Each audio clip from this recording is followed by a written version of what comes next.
আরে বেটা এরকম করছিস কেন, নিচে নাম। না মা মা আমিও এই উপরে উঠে খেলা করব।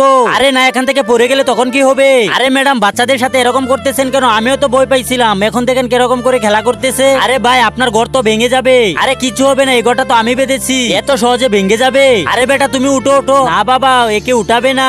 কেন বেটি তোর ভাই একে উঠাবে না কেন? বাবা কালকে আমি যখন ওদের বাড়িতে গিয়েছিলাম ঠিক তখন দেখ তোকে কতগুলো গাড়ি কিনে দিলাম, তুই চালাচ্ছিস না, যা এখনই চালা। বাবা তুমি থাকো আমি আসতেছি। আচ্ছা ঠিক আছে তাড়াতাড়ি আসবে কিন্তু। এই কে তুই, আর গাড়িতে উঠলি কেন? আরে আন্টি গাড়িটা তো আমার অনেক মজা লাগতেছে। আরে ভেঙে যাবে তো, এই গাড়ি আমার বেটার জন্য কিনেছি, চল নাম। আরে আপনার বেটা তো ভাঙতেছে না, আমি কেন ভাঙবো? আরে কে রে তুই? তুই আমার বেটার গাড়িতে উঠে তুই আমার সাথে চাপা লাগাচ্ছিস, যা এখান থেকে, চল ভাগ এখান থেকে।